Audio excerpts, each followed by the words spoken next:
In this episode, we're going to build a reusable audio reference for exam acronyms, but we are going to do it in a way that teaches meaning and decision relevance rather than turning into a lifeless alphabet recital. Beginners often feel anxious about acronyms because acronyms can make a field feel like a private club, and exams can amplify that stress by using shortened labels as if everyone already knows them. The real goal is not to memorize letters for their own sake. The goal is to hear an acronym and immediately connect it to the concept, the role it plays in threat intelligence, and the kind of decision it influences. When acronyms become mental shortcuts to meaning, they stop feeling like obstacles and start functioning like handles you can grab quickly during questions. This episode is designed to be something you can replay because repetition is how acronym fluency becomes automatic and calm. As we go, we will treat each acronym as a doorway into a clear idea, and we will focus on the ones that tend to matter in intelligence workflows, investigations, and communication. Before we continue, a quick note. This audio course is a companion to our course companion books. The first book is about the exam and provides detailed information on how to pass it best. The second book is a Kindle-only ebook that contains 1,000 flashcards that can be used on your mobile device or Kindle. Check them both out at cyber.Author.me in the Bare Metal Study Guide series. A key principle to remember is that acronyms are only useful when they compress something you already understand, because without understanding, an acronym is just a noise label. That means the best way to learn acronyms is not by staring at a list, but by attaching each one to a mental picture of what it does in the intelligence cycle. For example, some acronyms represent evidence sources, some represent security controls or technology concepts, and some represent organizations or standards that influence how intelligence is communicated. When you categorize them mentally, you reduce confusion and you reduce the chance of mixing similar terms. Another helpful idea is to pay attention to context in exam questions, because context usually reveals which meaning is intended, especially when an acronym has multiple possible interpretations. The exam is not trying to trick you with random letter puzzles. It is testing whether you can follow meaning in context and apply concepts responsibly. Acronym fluency therefore supports confidence, because it reduces time spent decoding and increases time spent reasoning. One acronym that often appears in security discussions is the Central Intelligence Agency, CIA, and it is important not to confuse this organization with the confidentiality, integrity, availability, CIA, triad, which is a concept.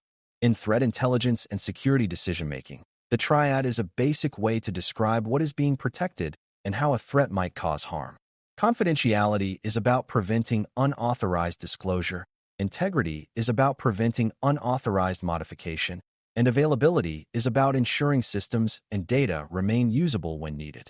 When you see a question that mentions what type of impact matters, the triad often provides the framing even if the question does not explicitly say so. The organization name might appear in general intelligence contexts, but in this exam context, the triad meaning is often more relevant. This is a good example of why acronyms must be attached to context and concept, not just letters.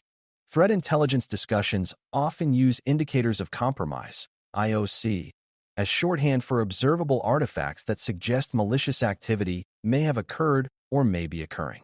The important beginner nuance is that IOC are not the same as proof, because an IOC can be false, can be shared across many unrelated events, and can become stale as adversaries rotate infrastructure.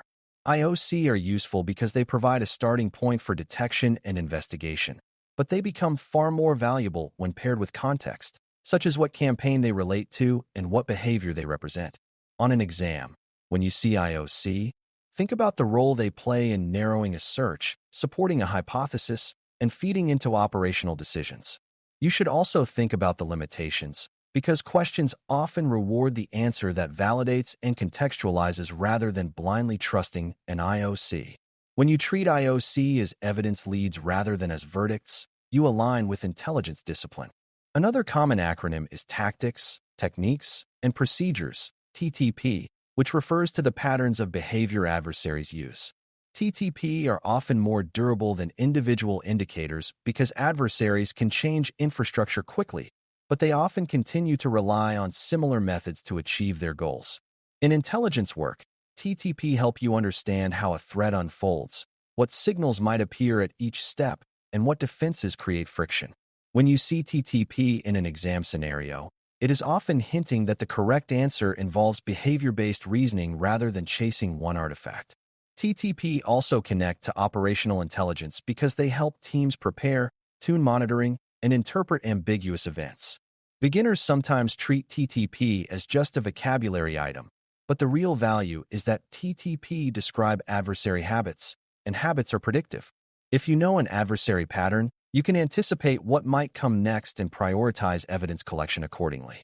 You may also encounter structured threat information expression, STIX, and trusted automated exchange of intelligence information, TAXII, which are often discussed together because they relate to how intelligence can be represented and shared. For a beginner, the important point is not the technical details of formats or transport, but the purpose, making threat information structured so it can be exchanged consistently.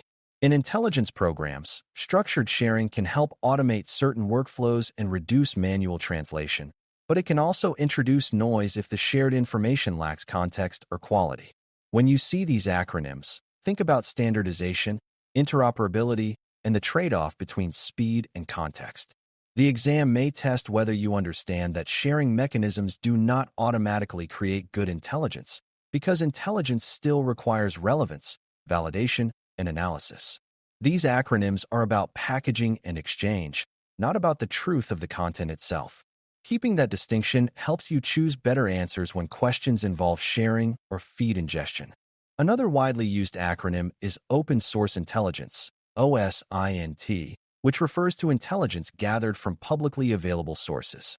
The beginner trap is to assume OSINT is automatically low quality because it is public, or to assume it is automatically high value because it is widely used. The mature view is that OSINT quality varies, and its value depends on source credibility, corroboration, and relevance to the requirement. OSINT can provide broad awareness, early signals, and useful context, but it can also include rumor and repetition. In an exam scenario, OSINT often appears as one collection avenue among others, and the best approach is usually to validate and combine it with internal telemetry or other evidence sources.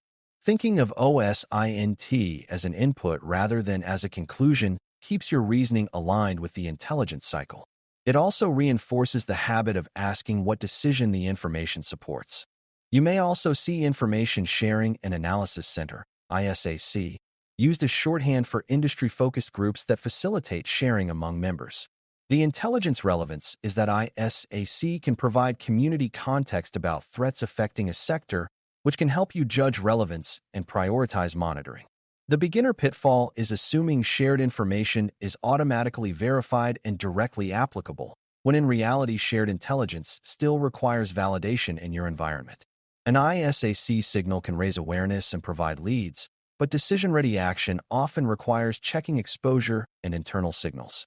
In the exam mindset, ISAC is often a source context clue, suggesting that the information is sector relevant but not necessarily complete. It can support collection and situational awareness, especially when combined with your own telemetry. When you treat ISAC outputs as community inputs rather than as final truth, you maintain appropriate confidence discipline. In many security contexts, you will encounter the term Security Information and Event Management, SIEM, which describes systems that collect and correlate logs and events. For threat intelligence, the value of SIEM conceptually is that it centralizes telemetry, supports correlation across sources, and helps you build timelines and patterns. The beginner mistake is to treat the SIEM as an authority that tells you what is true, when it is really a platform that organizes evidence and can generate alerts based on rules and analytics. SIEM can be noisy, and it can miss things, depending on data coverage and tuning. In exam thinking, SIEM is often part of the internal telemetry story, where the right answer involves using centralized evidence to validate a hypothesis or to enrich an external lead. The concept to hold on to is centralization and correlation, not magical detection. That helps you reason correctly when a question involves log analysis and evidence gathering. Another acronym you may hear is Endpoint Detection and Response, EDR, which refers to collecting and analyzing endpoint activity to detect and investigate threats. For intelligence work, EDR data can provide artifacts about process execution, persistence, and user activity that network data alone may not reveal. The beginner trap is to assume EDR always sees everything, but visibility depends on deployment coverage, configuration, and the nature of the threat. In exam scenarios, EDR often appears as a source of internal evidence that can corroborate suspicious behavior, such as confirming that an executable ran before unusual network traffic began. The intelligence lesson is that endpoint telemetry and network telemetry complement each other, and good hypotheses are tested with multiple evidence types. When you see EDR, think about host-level evidence and investigation support, not just alerting. That mental link helps you choose actions that make sense in the intelligence cycle. You will also see the term command and control, C2, which describes how an adversary communicates with compromised systems to issue instructions and receive results. The important beginner idea is that C2 is a behavior pattern, not just a specific destination, and that communication can be designed to blend into normal traffic. In intelligence terms, recognizing potential C2 helps you interpret suspicious outbound patterns, repeated connections, and unusual destination relationships. It also guides what kinds of corroborating evidence you might seek, such as process execution traces or unusual persistence mechanisms. Exam questions might use C2 language to hint at what stage of activity is occurring and what evidence would be most valuable next.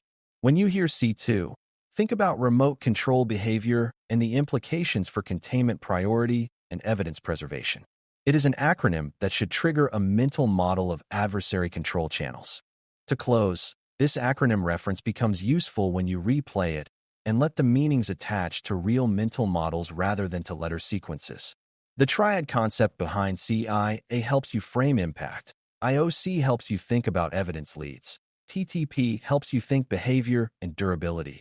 STIX and TAXII help you think structured sharing and its limits. OSINT helps you think public source collection with validation. ISAC helps you think community context with caution. SIEM helps you think central correlation without magical certainty. EDR helps you think endpoint evidence to test hypotheses, and C2 helps you think adversary control behavior. Acronym fluency improves exam performance because it reduces cognitive friction, but the deeper benefit is that it keeps your reasoning anchored to the intelligence cycle and to decision support. When you treat acronyms as compressed meaning, you spend less time decoding and more time judging what matters, what evidence is strong, and what action is most defensible. That is the point of reusing an audio reference like this, because each replay makes the shortcuts faster, calmer, and more reliable under pressure. Thanks for listening. For more audio courses, daily newsletters, and more, please visit baremetalcyber.com.